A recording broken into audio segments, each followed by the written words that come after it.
Il y a un monsieur qui est directeur général d'une grosse société en France qui m'a écrit: je suis tes posts depuis 4-5 jours. Est-ce que tu as une solution à me proposer finançable par l'OPCO? Parce que il me faut 2500 € de formation LinkedIn. Ce mec-là, il avait un gros point de douleur. Il avait du budget directement à disposition d'un organisme de formation. Hop, propal, et on a closé sur 3 messages par LinkedIn. Il y a un peu tout le monde qui se fait la guerre, entre guillemets, tu vois, sur l'acquisition. Est-ce que l'ad c'est mieux? Est-ce que la prospection c'est mieux? Etc. etc. Mais en fait, ça dépend vraiment de ce que veulent les business et de leurs objectifs. Mais c'est vrai qu'il y a une croyance de on peut pas monétiser une audience quand on a 30, 50, 100 vues.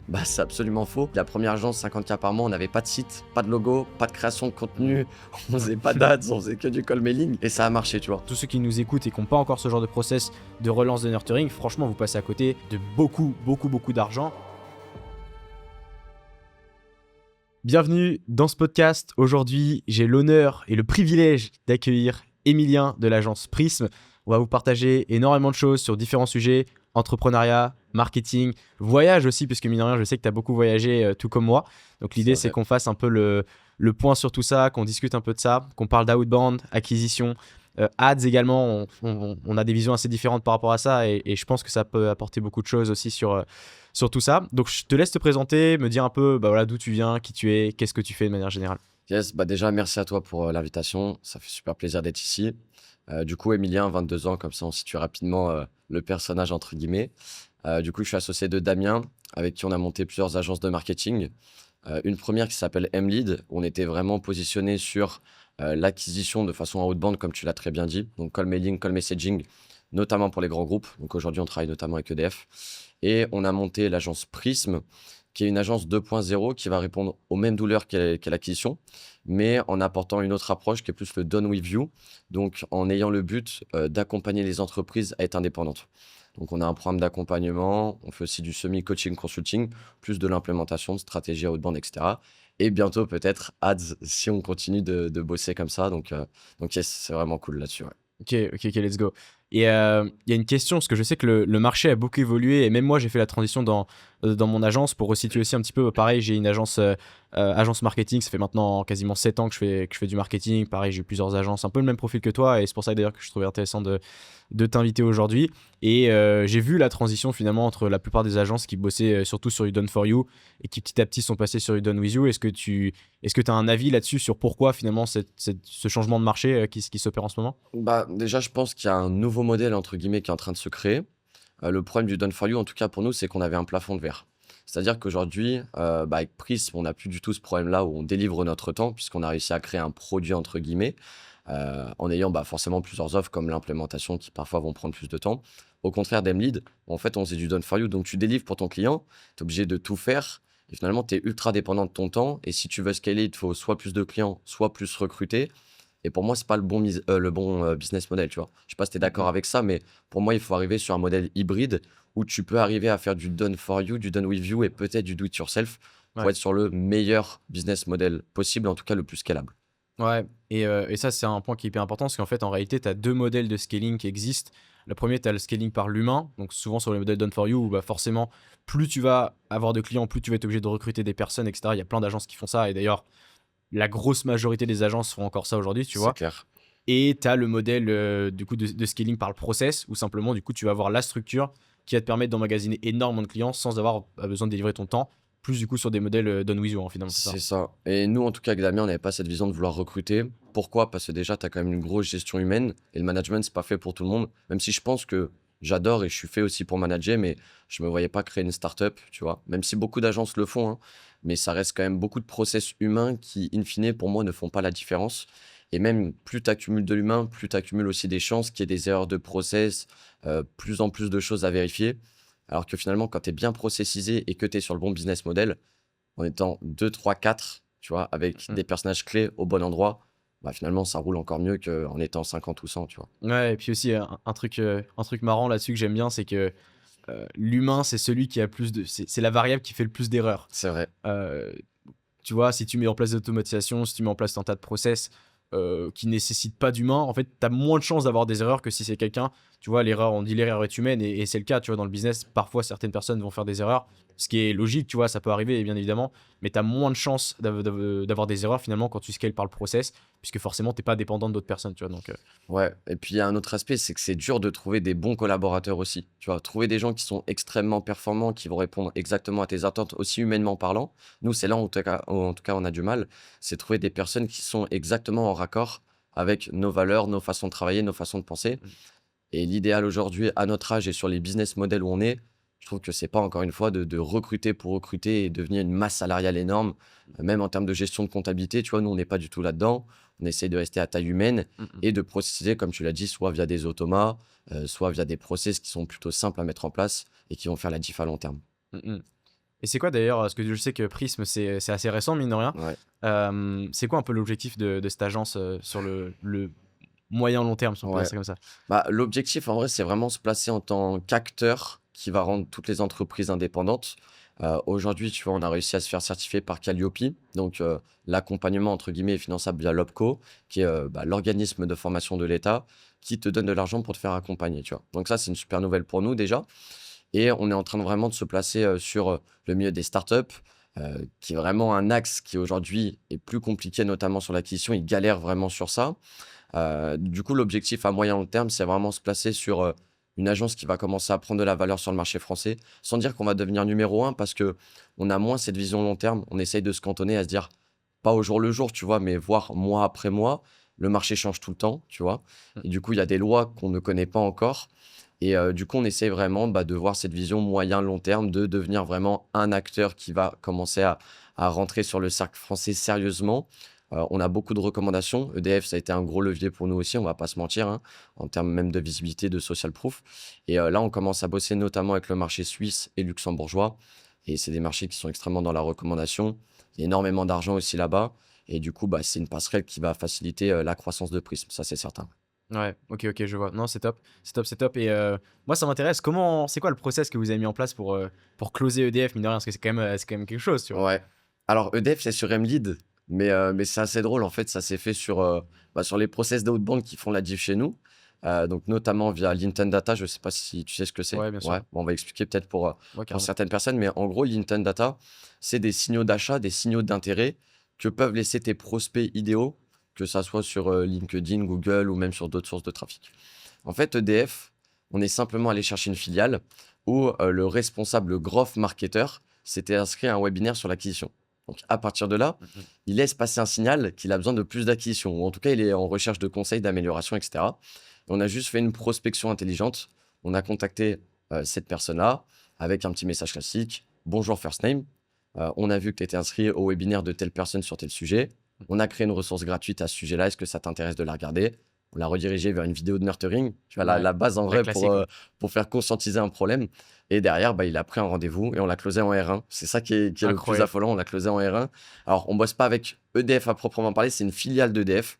Je tairai le nom parce qu'ils ont plusieurs filiales et on reste en confidentialité avec eux. Mais c'est le groupe EDF sous une filiale. Donc, ça porte bien le nom EDF, mais avec une filiale spécifique. Ouais. Trop bien, trop bien, trop bien. En termes de social proof, ça a dû grave vous aider. Énorme. C'est clair. C'est En clair, même c'est temps, en termes de social proof, tu as eu des clients de fou.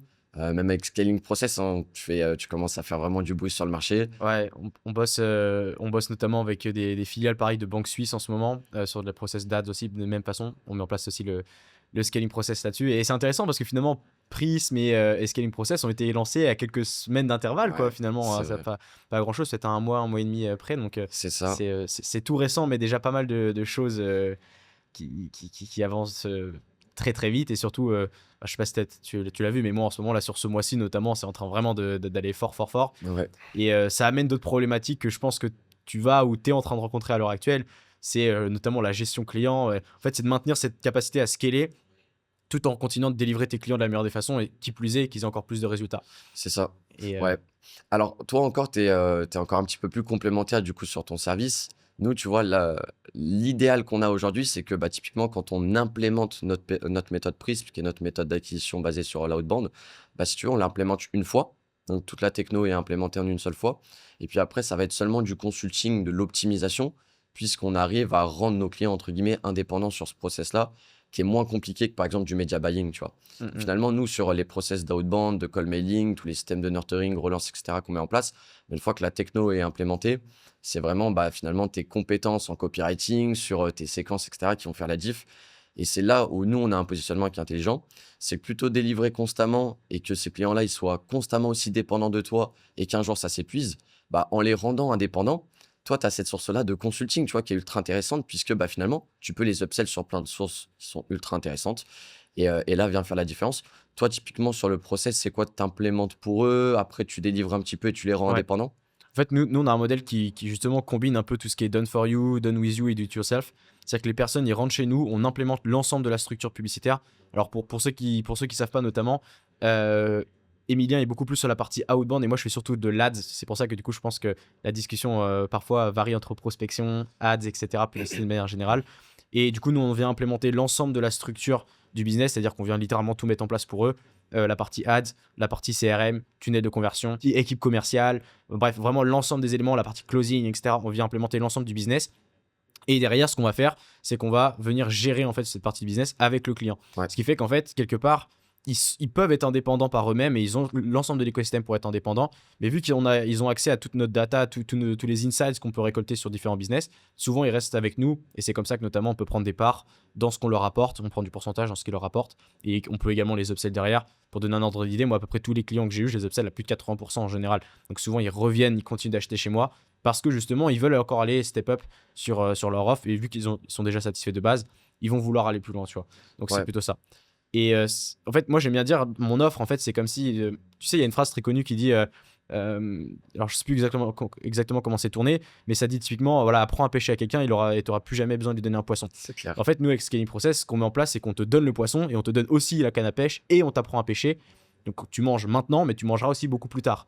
Et en fait, c'est ça qui se passe ici, c'est que on lui donne l'ensemble des éléments, il peut être autonome, mais il veut aussi apprendre par lui-même pour pouvoir gérer par la suite s'il en a besoin. Et c'est ce qu'on vient aujourd'hui mettre en place avec Scaling Process notamment. C'est ça qui est ultra intéressant, c'est que finalement, on fait à peu près la même chose, mais sur 2 pôles et 2 leviers de croissance différents, tu vois, les ads et l'outbound. Peut-être qu'il y aura une collab prochainement, Qui sait? on en reparlera.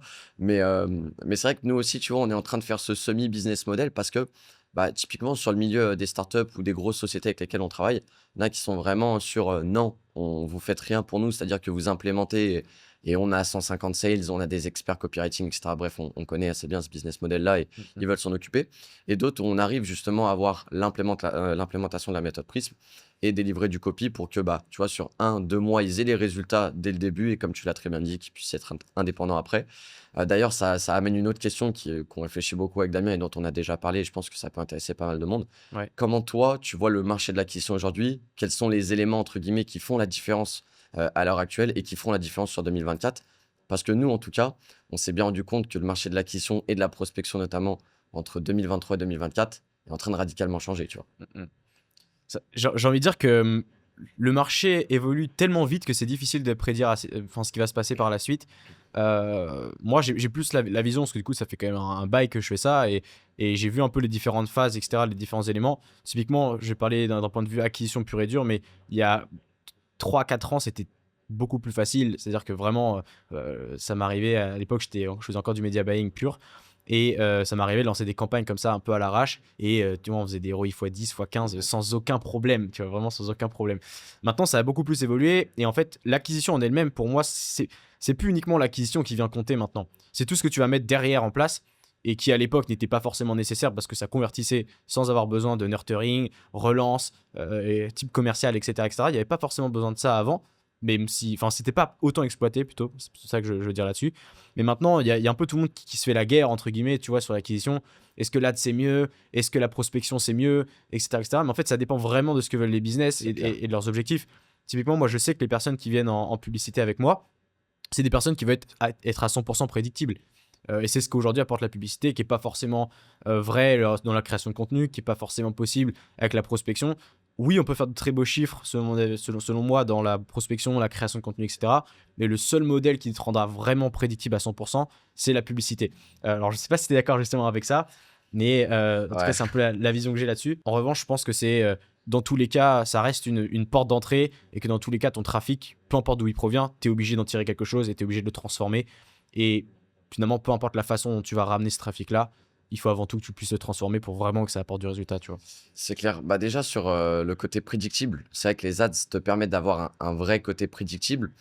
Pour autant, nous, pourquoi on est basé sur le modèle d'outbound, tu vois, c'est parce qu'on est vraiment, en tout cas sur cette croyance-là, qu'il faut tester ton offre en organique avant. En tout cas pour nous, tu vois. Et Ok. c'est pour ça qu'on veut intégrer aussi ton modèle par la suite dans la méthode Prism. En tout cas, c'est ce qu'on envisage. C'est parce que finalement, si pendant 1 ou 2 mois, on comprend quel est le bon message par call mailing, par call messaging, peut-être via l'inbound aussi, qu'on a mis les systèmes de nurturing et le bon copywriting en place et qu'on sait que ça marche avec notre cible, bah finalement, tout ce qui a été mis en place, c'est beaucoup plus simple pour tes ads après, tu vois. Nous, c'est le problème qu'on a rencontré au début, c'est qu'on n'a pas assez testé notre offre sur le marché organique. Et du coup, quand tu arrives sur les ads, tu as beaucoup de data à traiter, tu as beaucoup d'erreurs et finalement, tu fais sortir de l'argent. Maintenant, quand tu es très bon en prospection, et c'est notre cas, tu vois, tu es capable d'avoir ce côté prédictible parce que tu sais que bah, tu tournes par exemple à 5, 10, 15 rendez-vous par semaine avec ce copy. C'est tout bête, tu en veux 2 fois plus, tu fais 2 fois plus de volume. Alors, bien Mm. évidemment, la règle des, bah, tu as peut-être contacté 100 personnes et là, ça a marché à 80%, tu vas en contacter 100 autres et ça va pas marcher, elle Mm, reste vraie. Mais sur la prospection, quand tu es capable d'avoir un très bon ciblage, un très bon lead sourcing, que tu es capable d'avoir ces signaux d'intent data dont on a un peu parlé, finalement, tu es ultra prédictible parce que tu sais déjà ce que veut ton interlocuteur et donc tu arrives au bon moment avec la bonne offre pour la bonne personne. Et donc ton message, il résonne direct. Qu'est-ce qui va faire la différence? Bah, finalement, ton closing, ta délivrabilité, ouais. etc. Et ça, c'est ultra intéressant, tu vois. Ça, pour moi, c'est ce qui va faire la différence. Après, il y a un problème sur l'outbound actuellement, c'est on a mis à disposition des outils d'automatisation type Wallaxy de façon ultra facile et accessible à n'importe qui sur le marché. Qu'est-ce qui s'est passé? Bah, tu as des mecs de 17, 18, même 30 ans, on s'en fiche de l'âge, hein, mais qui n'étaient pas éduqués au copywriting, qui ont utilisé ces outils d'automatisation et finalement, ils ont Mm. broyé le marché parce que tout le monde recevait des messages bêtes et méchants. Ouais. Alors qu'avec les ads, t'as quand même, c'est moins accessible entre guillemets. En tout cas, sur le papier, tout le monde pense que tu as juste à faire 2, 3 clics pour cibler. Ouais. Alors qu'on le sait, si tu veux performer en ads, il faut de la data, il faut des process, il faut un copy, il faut du montage, il faut comprendre son audience, il faut réitérer tout le temps ce que tu fais. Et ça, c'est un point qui est intéressant parce que tu peux garder ce levier-là Mm. d'expertise qui est aujourd'hui plus difficile à faire comprendre sur la haute bande puisque les gens se disent quoi? Bah, c'est juste de l'envoi de mail finalement. Alors que Ouais. pas du tout, tu vois. Ouais, c'est beaucoup plus complexe que ça. Et c'est intéressant ce que tu dis là, c'est que aujourd'hui, je pense que juste avoir de la publicité ou juste avoir de la outbound, ça suffit plus. Tu es obligé d'avoir forcément d'autres process qui viennent derrière, etc., etc. Moi, ce que j'adore avec l'Ads, personnellement, c'est qu'en fait, tu peux, enfin, en fait, tu peux tester ton offre hyper rapidement. Ouais. C'est-à-dire qu'aujourd'hui, tu as préparé tes ads. Allez, ça prend, allez, à tout casser, ça va te prendre 4-5 jours à préparer tes ads. Tu vois, tu viens dans un studio, peu importe, tu filmes. Et 4 jours après, tu montes ça, tu envoies ça à des monteurs, tu les as 2-3 jours après. En une semaine, grand max, tu as lancé tes ads. Et littéralement, le jour même, tu as ta réponse si oui ou non tes ads performent. C'est ça. C'est-à-dire que, tu vois, et c'est ce genre de choses qui est notamment pas prévisible avec la création de contenu, surtout quand tu commences. Alors, la création de contenu, je vais pas cracher dessus parce que sur le long terme, c'est un levier de fou furieux. Absolument. Et on pourra d'ailleurs en discuter après. Mais moi, ce que j'adore avec la partie publicité, c'est qu'effectivement, même si tu n'as pas testé ton ads en amont, enfin ton offre en amont, bah, en fait, rien ne t'empêche d'aller la tester très rapidement sur du marché froid et voir comment ça prend. Et c'est aussi le gros avantage à ce niveau-là. Et en réalité, tu n'es même pas obligé d'aller sur du marché complètement froid, puisque tu peux cibler des personnes qui sont déjà dans ta cible. C'est vrai. Et là où la grosse différence par rapport aux autres canaux, c'est que c'est pas toi qui vas chercher des personnes, mais c'est eux qui viennent à toi directement. Et c'est ça qui est magique, entre guillemets, dans cette stratégie. C'est que, bah, tu vois, moi, typiquement, exemple tout bête, je me lève le matin, je regarde dans mon calendrier, j'ai mes rendez-vous bookés et j'y vais et je close, basta, tu vois. C'est vrai. J'ai pas besoin d'aller une seule heure de ma journée, checker mes ads, etc. Une fois que mon process est rodé, ça déroule et tu vois, je peux booker 3, 4, 5 rendez-vous par jour en R1. En général, c'est à peu près le volume que je tourne à l'heure actuelle. Tu vois, rien que cet après-midi, j'en ai 4 au moment où je te parle. Et donc, tu vois, c'est ça aussi la prédictibilité, c'est-à-dire que j'ai pas besoin de me casser la tête, ok, machin, quel copie a le mieux marché, machin, quel contenu je dois créer, ou pire encore, tu vois, ce genre de choses. En fait, je me lève le matin, mes rendez-vous ils sont déjà dans mon agenda et je peux envoyer là-dessus. Après, voilà, forcément, ça fait longtemps que je maîtrise ce process-là, donc je peux faire ça en soi, tu vois. C'est vrai. Mais nous, tu vois, la mentalité que tu es en train d'expliquer sur finalement la logique à avoir, c'est avoir des rendez-vous qui tombent de façon automatique sans aller chercher. C'est aussi possible en outbound. Nous, la strat, c'est au lieu de faire de la prospection à froid ou en tout cas essayer de vendre à tout prix comme tous les autres acteurs du marché font, bah, finalement, c'est un peu la strat que j'ai dit tout à l'heure. Si tu es capable d'aller contacter des gens qui ont déjà envoyé des signaux qu'ils avaient besoin de toi sans te connaître, typiquement des gens qui sont inscrits à des webinaires sur l'acquisition, alors que moi, je délivre de l'acquisition, bah, quand je vais les prospecter, le rendez-vous, il tombe tout seul. Pourquoi? Je contacte cette personne-là qui a déjà besoin d'acquisition. je ne vais pas la prospecter en essayant de vendre quelque chose. Je lui apporte simplement une ressource personnalisée pour l'éduquer à ce que je fais. Finalement, elle va consommer cette ressource et c'est elle qui prend rendez-vous avec moi. Donc finalement, c'est un processus de prospection, mais j'ai absolument pas parlé de rendez-vous, ni parlé de mon offre en fait, tu vois. Et après vient la suite de la conversion, où nous, on a des process de mini-tunnels de conversion, où bah là, tu as ta LP, tu as ta VSL, tu as ta vidéo de prépa, tu as tes systèmes de nurturing, ton YouTube, ton inbound, peu importe comment tu rediriges. Et là, c'est intéressant ta création de contenu, tu vois. Pour moi, c'est ça qui fait la diff. C'est qu'une fois que ton prospect te connaît, en fait, tu vas continuer de faire monter en conscience. Donc ça, c'est ultra intéressant. Tu vas le faire monter en confiance aussi avec toi. Et en plus de ça, tu rassures et t'éduques constamment. Et pour moi, l'enjeu, il est aussi là. Même quand tu as des clients, tu dois continuer de les éduquer continuellement. Ils doivent consommer ton inbound, ils doivent consommer ton YouTube si tu en as.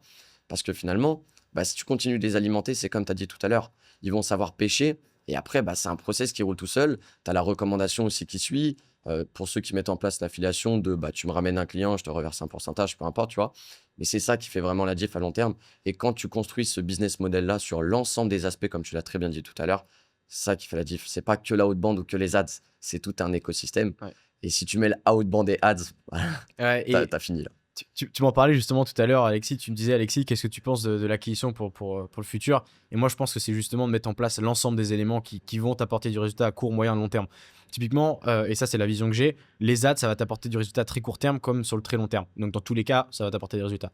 L'outbound, l'avantage, c'est que tu vas pouvoir tester et cibler de manière hyper précise dès le départ les personnes, ce qui fait qu'automatiquement, tu peux aussi booker des rendez-vous par ce levier-là.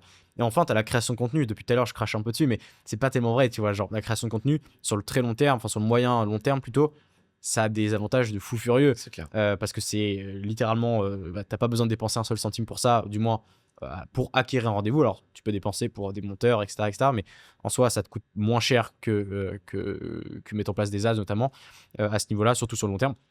Donc, pour moi, il faut vraiment coupler l'ensemble de ces leviers et ensuite rediriger derrière vers un canal finalement qui va nurturer, éduquer et, comme tu l'as dit, apporter de la confiance à nos prospects. Et c'est comme ça qu'on va les convertir. En fait, dans tous les cas, il faut avoir le système de conversion, de nurturing, de relance, la classique, j'ai envie de dire, par rapport à ça. Et bon, c'est vrai que nous, maintenant, c'est des systèmes qu'on met en place depuis un moment. Donc, on sait que ça marche et parce qu'on le met en place pour nous-mêmes. Mais pour tous ceux qui nous écoutent et qui n'ont pas encore ce genre de process de relance de nurturing, franchement, vous passez à côté de beaucoup d'argent. Parce que du coup, même si vous avez la meilleure stratégie ads, même si vous avez la meilleure stratégie outbound derrière, si ça ne suit pas sur la partie conversion, il ne va rien se passer. Finalement, l'ads, outbound, création de contenu, c'est simplement ce qui va faire rentrer les prospects dans votre système. Et par la suite, après, c'est à vous de faire le job sur la conversion et le nurturing pour closer vos prospects, quoi. C'est ça, en fait. Ouais. Et puis pour continuer un peu sur l'inbound, parce que j'en suis pas fan non plus, mais tu vois, je suis en train d'allumer LinkedIn en ce moment. Je crois que j'ai pris 1000 abonnés en moins de 5 jours avec le dernier lead magnet. Bref, Trop bien. c'était assez sympa. Et bah, tu vois, typiquement, le fait que je publie tous les jours, que je commande tous les jours, et que du coup, il y ait cette stratégie-là qui soit mise en place. Bah, il y a un monsieur qui est directeur général d'une grosse société en France qui m'a écrit et qui m'a dit, on apportera peut-être les preuves aussi, parce que je pense qu'il n'y a pas beaucoup de gens qui vont me croire, et qui m'ont dit, bah, Emilien, je suis tes posts depuis 4-5 jours. Est-ce que tu as une solution à me proposer finançable par l'OPCO? Parce que bah, il me faut 2500 € de formation LinkedIn. Juste parce que tu as vu, je parlais d'offres, je Ouais. parlais d'acquisition. Ce mec-là, il avait un gros point de douleur. Il avait du budget directement à disposition d'un organisme de formation.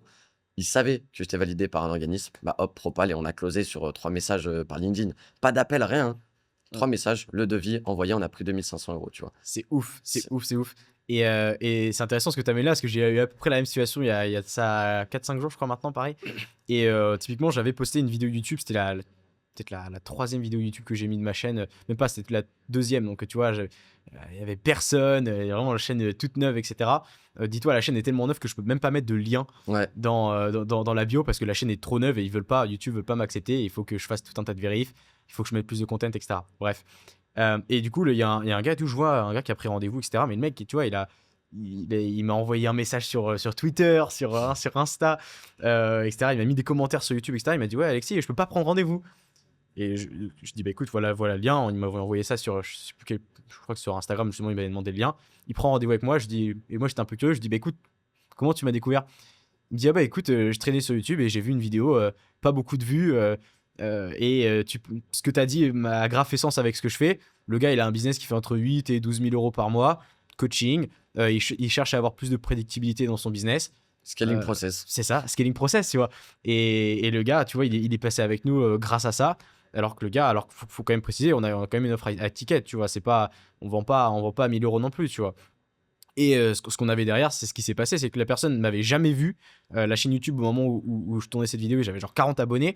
Et c'est là en fait où est la puissance de la création de contenu, Ouais. en particulier sur YouTube, où tu vas éduquer vraiment plus en profondeur les prospects. Parce qu'en faisant ça, mine de rien, tu vas acquérir des prospects qui littéralement t'ont rien coûté. Si ce n'est peut-être la mini que tu vas créer ou quoi, ce genre de conneries.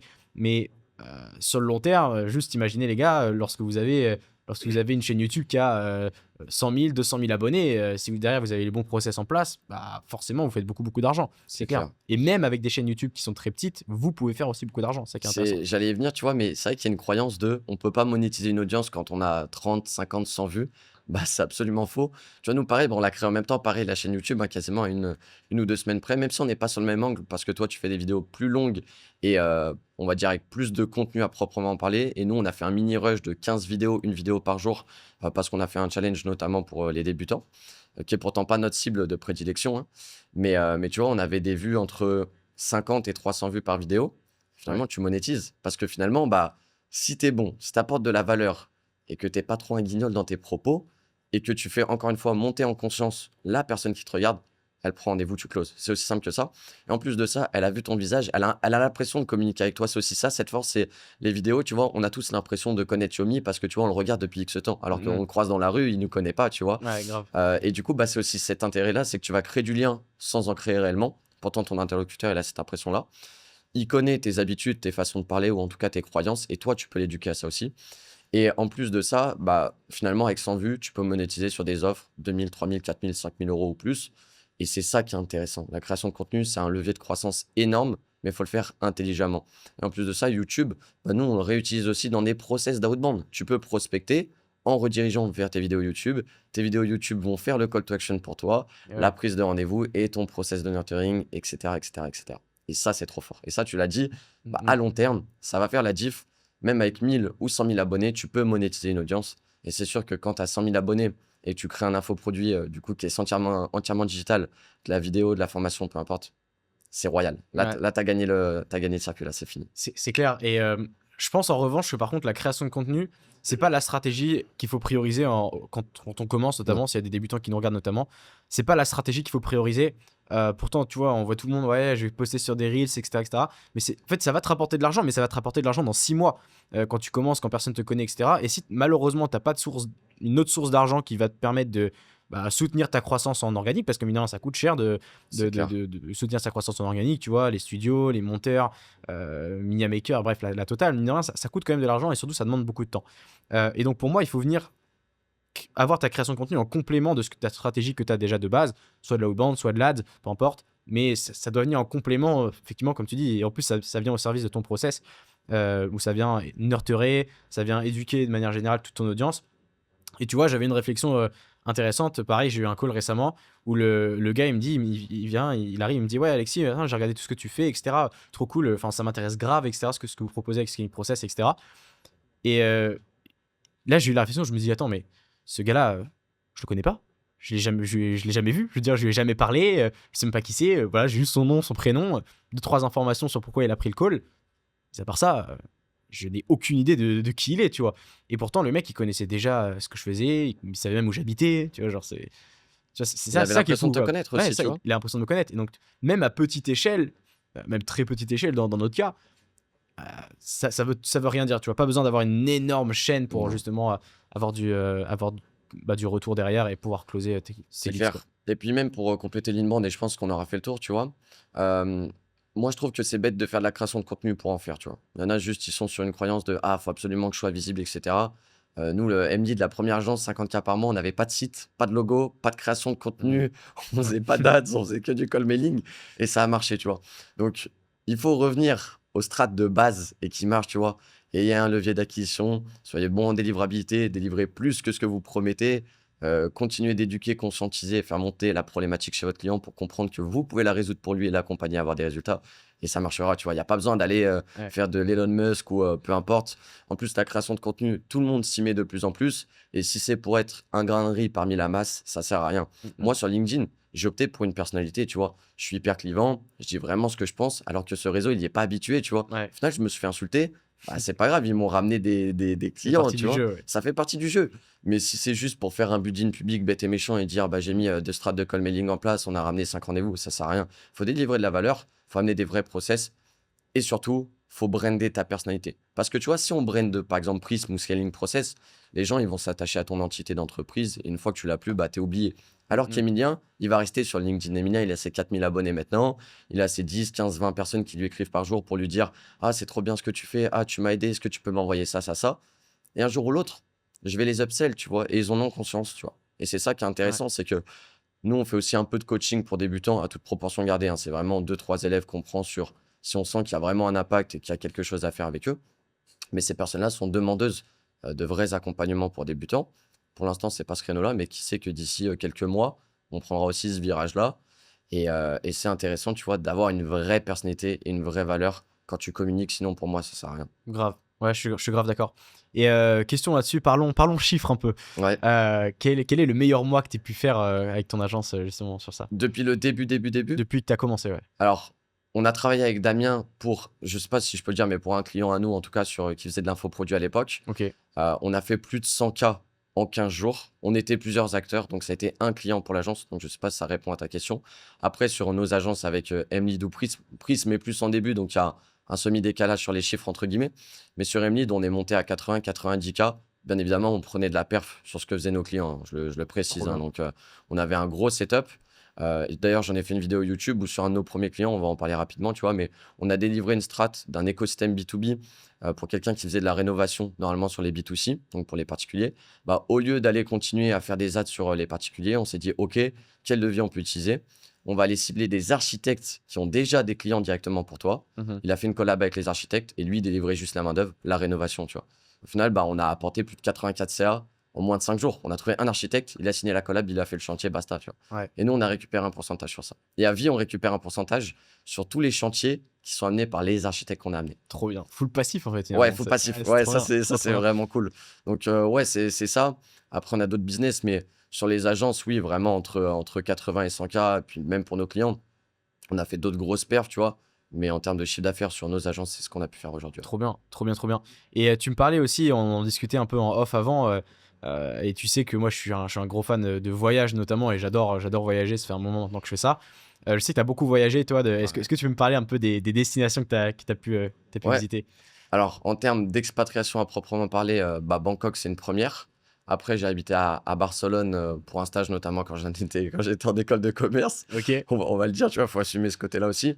Mais après, c'est vrai que je suis allé un petit peu partout, hein. J'ai fait Hong Kong, Corse, Espagne, République dominicaine, États-Unis, Canada. Bref, je suis vraiment allé partout grâce à ma mère, notamment. Donc, je lui dis merci, tu vois. Ok. C'est elle qui m'a permis de voyager. Toi aussi, t'as pas mal tourné, hein, même Bali. Il me semble que t'es allé sur Tulum, si je me trompe pas. Ouais, moi j'ai fait. Tu sais quoi, j'ai une liste dans mon tel des pays que j'ai fait. On peut Elle est même la longue dire. comme le bras, la Elle liste. est énorme la liste. Non, en vrai, elle est pas si énorme que ça. Mais bon, après, en fait, il faut remettre dans le contexte, c'est que j'ai 20 ans et ça fait vraiment que 2 ans et demi que je voyage, tu vois. Ouais. En fait, j'ai jamais vraiment voyagé avec mes parents avant. En vrai, tu vois, pareil, j'allais en Corse avec mes parents, etc. C'était un peu loquace par rapport à ça, mais c'est vraiment à partir du moment où T'as gagné ta vie d'internet. ouais, c'est ça. Moi, je commençais déjà à gagner mon argent. Tu vois, j'avais 16 ans, tu vois, à peu près. J'ai gagné plus que mes profs au lycée, typiquement. C'est ça qui était ouf. Tu vois, j'ai la liste devant les yeux, là. Donc, Italie, Espagne, Suisse, Allemagne, Angleterre, Pays-Bas, Hongrie, Grèce, Mexique, États-Unis, Indonésie, Thaïlande, Laos, Singapour et les Émirats Arabes Unis. Ok. Ouais, il y en a 3-4 que j'ai peut-être pas fait, tu vois. Ouais, ça commence à faire Si après j'en notais d'autres, ça serait Singapour, etc. C'est vrai que je les ai pas notés, je crois, ceux-là. Si, Singapour ici. Mais ouais, j'ai pas mal bougé. Et d'ailleurs, je crois que vraiment le voyage, moi, typiquement, qui m'a marqué, c'est mon premier voyage au Mexique. Je suis arrivé au Mexique tout frais. Je viens tout juste d'avoir 18 ans pour la petite histoire. Vraiment, j'ai eu mon bac et moi, je suis né en juin. Donc, donc j'ai eu mon bac en même temps. Et après, je me suis dit, putain, je me fais chier en fait, vas-y. C'est parti Ouais, cash, hein. ouais, je suis parti, tu vois, et littéralement, ouais, fin août, début septembre, je suis parti au Mexique. Et là, c'est là où j'ai pris une claque, tu vois, parce que j'ai grandi un peu dans une ville où bah il y avait pas forcément beaucoup d'entrepreneurs, c'était pas non plus le truc un peu à la mode ou quoi. Ouais. Et finalement, je suis arrivé là-bas, je fais, oh, c'est quoi ce délire, tu vois. Ah, c'est C'est excellent. quoi ce délire entre le réseau que tu fais, même la qualité de vie, etc. Et là, c'est là où je me suis dit, ok, intéressant, tu vois. Moi, j'ai pris une claque, mais plus humainement parlant en Afrique. Tu vois, je suis parti 20 jours avec ma mère. On a fait genre 17 safaris. Voyage d'une vie, hein. Incroyable. Et pourtant, ma mère, elle roule pas sur l'or, hein. Peut-être que les gens, ils vont se dire, putain, il a voyagé de partout. Sa mère, elle est blindée. Pas du tout. C'est juste qu'elle elle travaille beaucoup, tu vois, et qu'elle a sacrifié certains aspects pour énormément voyager et m'offrir aussi cet aspect-là culturel. Et l'Afrique, humainement parlant, ça m'a changé. Je suis parti, j'avais 17 ans, tu vois. Et on a vraiment fait le truc où on habitait avec des locaux. On n'est pas allé dans dans des villages pardon, qui sont marketés pour justement le faux tourisme, Ouais, etc. ouais. On est allé dans des orphelinats où ils n'ont jamais vu de blanc, hein, faut le dire, C'est tu ouf. vois. Dans des villages qui sont à l'opposé du tourisme. Et culturellement, c'est incroyable. Et après, Bangkok, hein, ça te met aussi une claque sur le réseau entrepreneurial. Et même nous, tu vois, on a bossé ensemble, on a collaboré d'Internet, on se connaissait d'avant, on a toujours bien parlé, etc. Et depuis qu'on est là, tu crées déjà d'autres affinités. Tu crées des grosses collabs aussi avec d'autres entrepreneurs. Le podcast aussi, on n'aurait pas pu le faire Et ouais. autrement. Et en termes de réseau, on a rencontré aussi, moi, des personnes que je regardais depuis longtemps. Parce qu'on s'est lancé, pareil, il y a 15 16 ans, on était déjà dans le business en Ouais. ligne, tu vois. Et franchement, il faut inciter les gens à voyager, à sortir de cette zone de confort. Pas de rester chez papa-maman, mais de rester dans son cercle, finalement, en France, etc. Sans dire que c'est mauvais, mais voyager, découvrir les gens, parler avec eux. En vrai, humainement parlant et businessment parlant, c'est un game changer en Ouais, vrai, tu vois. c'est C'est clair. trop fort. C'est clair. Et on est arrivé, toi, t'es arrivé à Bangkok, si je dis pas de bêtises, il y a 5-6 mois, quelque chose comme ça? Ouais, début janvier, ouais. Début janvier, ouais, ça fait ça à peu près, ouais, C'est ça, on est 4-5 fin mois. avril, donc c'est ça, ouais. Et moi, ça va faire 1 an que je suis à Bangkok et franchement, c'est l'endroit où j'ai rencontré le plus de personnes, je pense. Et surtout des personnes qui m'ont apporté beaucoup. Ouais. Avant ça, tu sais, j'étais à Bali et j'ai vécu quasiment 1 an et demi là-bas. Un peu moins. Mais tu rencontres pas le même type de profil aussi en fonction d'où tu vas. Typiquement, Bangkok, mine de rien, on rencontre pas mal de personnes dans l'e-com, C'est clair. l'infoproduit, beaucoup d'agences aussi, ça faut le dire, il y a énormément d'agences. Énormément, il y a quasiment que ça. Quand Ouais, tu c'est rencontres vrai. un mec, c'est agence Wecom, quasiment. Agence Wecom, c'est clair que c'est ça. Et typiquement, par contre, à Bali, c'est pas du tout les mêmes types de profils que tu vas pouvoir retrouver. À Bali, ça va surtout être des personnes qui, tu vois, entre guillemets, des profils un peu plus débutants, tu vois, ou des personnes qui sont un peu à la cool, Ouais. qui charbonnent pas trop. À Bangkok, à l'inverse, tu vas rencontrer beaucoup de personnes qui, voilà, ont un peu ce mindset-là de se bouger et de vraiment build des trucs Puis il y a sympas. des mecs en place ici, hein, c'est... Ouais, c'est vrai, des mecs en place, tu vois, c'est pas rare de rencontrer un mec, tu vois, ça m'est arrivé il y a quelques semaines de ça, quelqu'un qui est devenu un ami à moi, le gars il fait 300K par mois, tu vois. C'est beau, hein. Ouais, c'est beau, mais tu vois, pareil, le mec il est pas forcément connu, etc. Mais simplement, les gars, ça fait longtemps qu'ils sont dans le métier, entre guillemets, et ils font des trucs hyper cool de cette façon-là, quoi. Puis tu vois, au-delà de ça, Bangkok, nous, première semaine, moi je suis arrivé 4 jours avant Damien, donc Damien il arrive, il passe au condo, etc. On descend dans le jacuzzi du condo, 21h30, tu vois, on rencontre un millionnaire. Donc on parle, on a parlé 30 minutes. Ouais. Et au bout d'un moment, le gars, tu vois, il dit, ouais, je parle français du coup, et on discute avec lui. Le lendemain, on prend un café avec lui. Une semaine après, on reprend un café avec lui. Et tu vois, on l'a closé en 3 semaines. C'est devenu un mec qui nous Et a oui, offert un réseau de fou. De base, lui, il est du Canada, du coup, plus précisément de Montréal.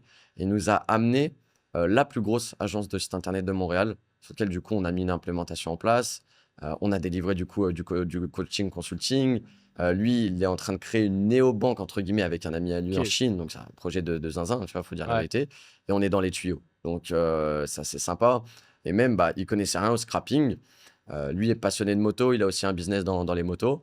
Finalement, lui trouver le mail du directeur général de Harley Davidson Asia était pas très compliqué avec le ouais, scrapping. Et tu m'étonnes. tu vois, ça l'a refait. Il s'est dit, comment je peux faire pour remercier? Alors que finalement, tu vois, tu délivres de la compétence. Lui, il est refait, ça te fait du réseau de fou. Et ouais, Bangkok, nous, on a rencontré déjà des bons potes. Ça fait plaisir. Et puis, typiquement, on a rencontré pas mal de mecs dans les SaaS aussi, Ouais, qui nous ont mis des SaaS à dispo pour Prism, hein. Donc ça, ouais, c'est clair. c'est ouf. Et maintenant, limite, c'est notre appropriation. On peut le délivrer dans notre process comme si c'était le nôtre. Et ça, c'est vraiment fort. Ouais. Et ouais, il y a du beau monde sur Bangkok. Nous, on va bouger prochainement pour d'autres horizons qui sont un peu moins professionnels, mais plus pour se déconnecter un petit moment, comme toi, tu l'avais fait dans les îles, etc. Mm. Mais Bangkok, c'est vraiment un pied-à-terre de nombreux entrepreneurs, surtout francophones, mais aussi très international, hein. Tu rencontres des Anglais, tu rencontres des Américains. Il y a beaucoup d'horizons différents. Et franchement, en termes d'enrichissement personnel, c'est très fort aussi. Ouais. Ouais, c'est ça. Et tu sais, il y en a beaucoup qui se posent la question, ouais, Bangkok, etc., je sais pas, tu vois, parler thaïlandais, etc. Mais les gars, en fait, Les clichés, hein. ça, c'est des clichés, tu vois. Et en réalité, là, il y a une énorme communauté de francophones. Donc, typiquement, si tu traînes pas mal avec des Français ou francophones de manière générale, tu vas pas parler thaïlandais, tu vois ce que je veux dire. Non, Et alors après, c'est toujours bien d'avoir quelques mots, etc. Bien sûr, c'est toujours utile. Mais de manière générale, ceux qui ont peur typiquement de venir en Asie, etc. Parce que oui, ça fait loin, tu vois, mine de rien, un peu quand t'es jamais venu en Asie, tu te dis, voilà, c'est quand même assez loin, etc. Mais la réalité, c'est qu'en 12 heures, t'es en France. La qualité de service ici, elle est ouf. Vraiment, je pense qu'on est d'accord là-dessus. Mais sécurité de fou aussi. sécurité de fou. Même pareil, les gens sont gentils.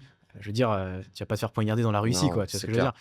Non, puis même, tu vois, tous ceux qui ont aussi cette crainte de bah, je viens pas dans un pays pour être avec des Français, bah, reste pas avec des Français 24-24 et tu parleras anglais, hein. Moi, j'ai complètement amélioré mon niveau d'anglais. Bon, j'étais loin d'être mauvais, tu vois, mais là, j'arrive à un niveau quasiment bilingue, juste parce que bah, quand tu communiques avec des personnes dans la rue, si tu veux faire des rencontres, etc., Mhm. bah, tu vas parler anglais parce que c'est la langue internationale, c'est tout, tu vois.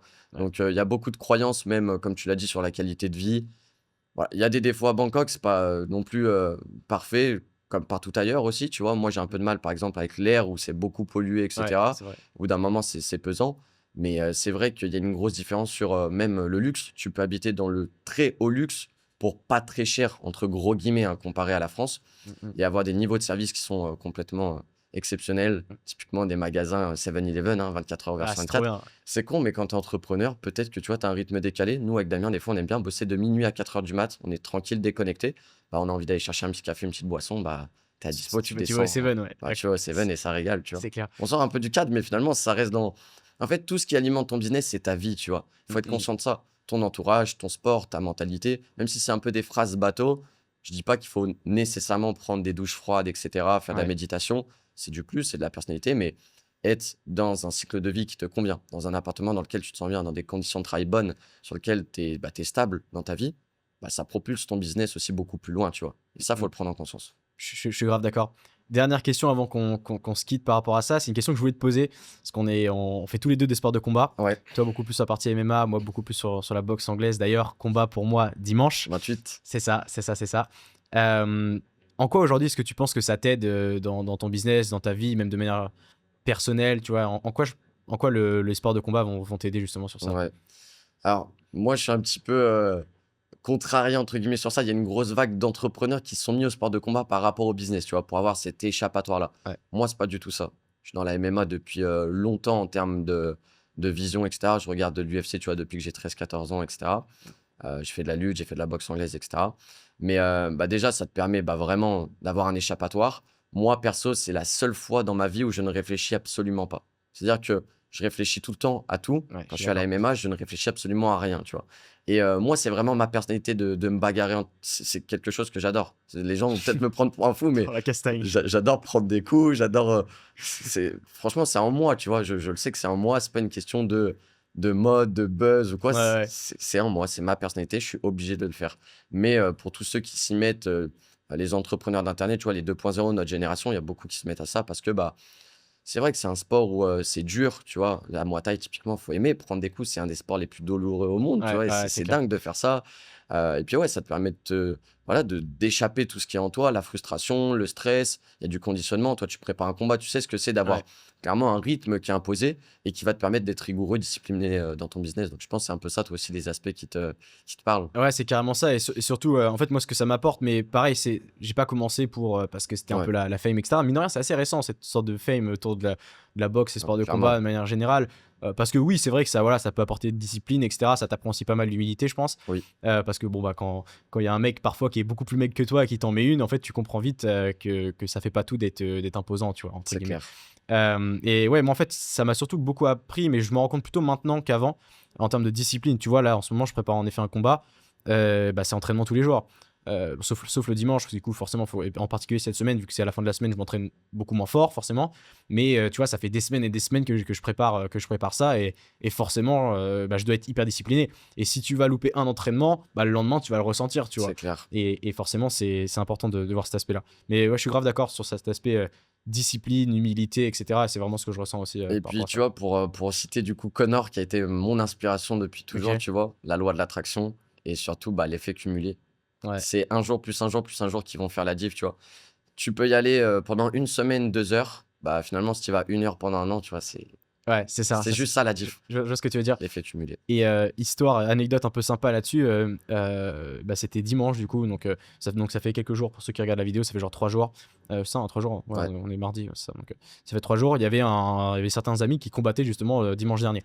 et dont une personne en fait qui avait fait de la boxe pendant longtemps. Moi je parle ici boxe anglaise, hein. Et du coup là il s'était pas entraîné depuis hyper longtemps, typiquement ça faisait genre 3-4 semaines qu'il s'était pas entraîné, il est arrivé à son combat, automatiquement il a perdu.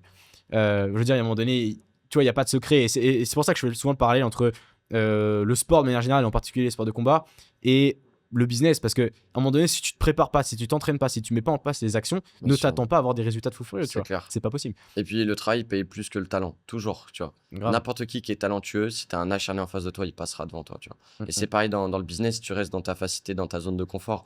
Typiquement, voilà, t'es une entreprise, tu veux faire que de l'ads parce que tu es bon en ads, bah ok, tu n'auras qu'un levier de croissance. Alors que si tu mets l'outbound, etc., bah, tu iras beaucoup plus loin, tu vois. Ouais. Et c'est toujours ça, en fait, tu peux faire un cercle sur tous les sujets, hein. Je suis extrêmement d'accord avec ce que tu as dit, mais finalement, il était peut-être bon, mais le mec qui s'est acharné ou qui a travaillé plus que lui pendant 3-4 semaines, il s'est conditionné mentalement, il a travaillé certains aspects, il s'est perfectionné. L'effort qu'il a accumulé a fait la différence et ton gars, il a perdu. Et Ouais, et tu vois, c'est la dure réalité, tu vois, c'est la dure réalité, c'est exactement la même chose dans le business. ouais, Tu vois, il y en a beaucoup qui disent ouais, on va scaler, mais les gars, qu'est-ce que vous me parlez de scaler et quand vous avez zéro base dans votre business? Tu vois, c'est pas possible, c'est pas possible. Et à un moment donné, il faut remettre aussi les choses dans le contexte. Et d'ailleurs, je suis content qu'on ait fait ce podcast-là parce que je pense que ça a remis un peu ouais. quelque chose en place, quoi. Puis c'est la mode, le scaling. Tout le monde parle de scaling. Ils n'ont pas encore fait 2000 euros de chiffre d'affaires par mois. Ils se lancent, je veux scaler. Attends, Scaler, fais tranquille. 2, 10K, 20K. Après, on verra comment scaler, tu vois. Exactement. C'est les exactement. process avant tout. Et scaling process Scaling ou prisme. process. C'est ça. Ça arrivera. Ça C'est clair, arrivera. c'est clair, c'est clair. Où est-ce qu'on peut te retrouver, Emilien? YouTube, Twitter, où est-ce Ouais. qu'on peut te voir? Bah, Twitter, Damien, du coup. Damien-Prisme.